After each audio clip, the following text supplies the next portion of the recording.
Good morning. My name is Abraham Nideles. I'm an intern at Las Cruces First, a church in Las Cruces, New Mexico. I'm currently working on getting my credentials to the Assemblies of God, and today I want to talk about two things: what it means to have a mentor and what it takes to be a mentor. Let's first talk about what it means to have a mentor, and I have a few quick bullet points, and then I'll break it down for you. See, to have a mentor in your life, you got to communicate, you got to be on time, and you got to honor them. Let's start with communication. See, when communicating with a pastor or a leader in church or anybody that's older or wiser than you, it's important to set up a time and a date that respects them and respects their time. Be there on time, prepared to ask questions. Write down a lot of questions.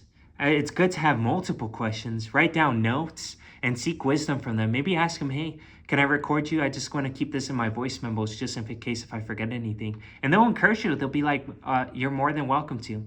Scripture tells us in Proverbs 12:15, fools think their own way is right, but the wise listen to others. That is so good. And we'll talk about biblical wisdom here in a second. But back to what I said earlier. Follow through on your word.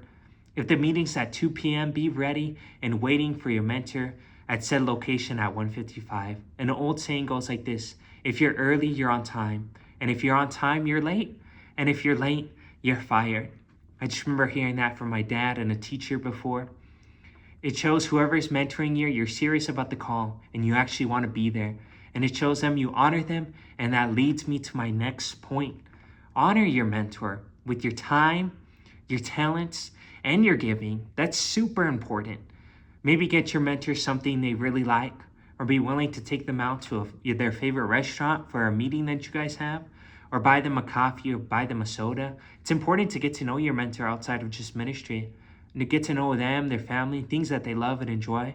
This last Christmas, I bought my lead pastor a pair of Air Jordan 4s, mentoring me. This past year was a birthday, Christmas gift, and honoring all in one. And I'm not saying you got to ball out and spend crazy amounts of money, but I hope you get the right idea of where I'm going today. It's also important that you show up early. You want to be intentional, right? You want to stay late, use your time, your talents, your efforts to help your mentor with things at the church, things that you're good at. Hey, I have the skills chat. I could help you out. Be willing to serve in any capacity at the church, whatever they ask you to do. Romans 13:7 tells us this: give to everyone what you owe them. If you owe them taxes, pay taxes. If revenue, then revenue. If respect, then respect. If honor, then honor them. Honor them in a way, shape, form. Somehow, just honor them. And I'm going to shift gears here in a second. I talked about what it means to have a mentor. Now I'm going to talk about what it takes to be a mentor, to give biblical wisdom, to be patient. Not everyone is going to be like you.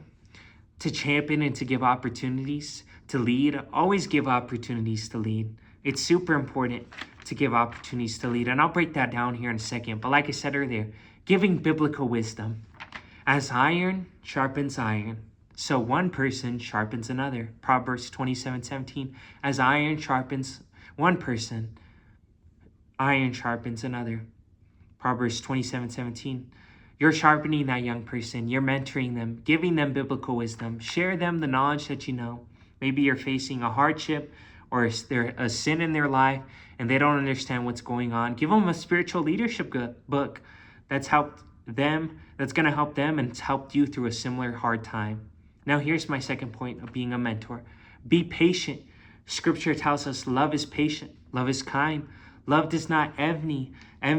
It does not boast. It is not proud. 1 Corinthians 13:4. See, it's important to be patient with them because I know my mentor did it. And if you didn't show me love and grace, I don't know where I would be. I wouldn't be here today. And I understand. And you have to understand you were in their shoes once. That's probably why the reason you decided to mentor them, because they remind you a lot of your younger self when you were their age. You know, maybe somebody never gave you an opportunity and somebody finally decided to mentor you and you want to give back to them. And here's my last and final point. Champion and giving opportunities to lead. The Apostle Paul and a young pastor named Timothy. The Apostle Paul was impressed with Timothy's knowledge and scriptures and his good reputation. So Paul joined him on his ministries. He let Timothy join him on his ministry journeys, and he entrusted him with spiritual leadership.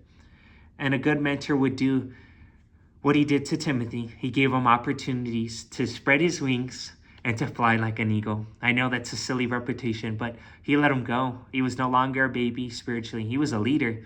So Timothy was sent to Ephesus. That's how we get the book in the Bible, Ephesians. Anyway, he was sent to Ephesus by Paul to address a situation where false teachers were spreading incorrect doctrine, false teachings. Paul wrote the letters to Timothy to provide guidance and encouragement as he dealt with these challenges. So I want to break it down to you, right? Timothy, Paul then gave him guidance, also known as biblical wisdoms, through letters. Then he encouraged him to let him know that he loved and he cared about him deeply. And he was patient with him, and he was teaching him how to lead from afar, right? He let him spread his wings to fly like an eagle. He gave him opportunities to lead. And as I wrap up today, it's important to remember those things, to give biblical wisdom, to be patient, and to champion and to give opportunity to those who you are mentoring. And I also want to remind you what I wanted to talk about at the beginning of this. When you're being mentored by somebody, to communicate, to be on time, and to honor them. Thank you for joining us, and I hope you learned something today. We'll see you next time.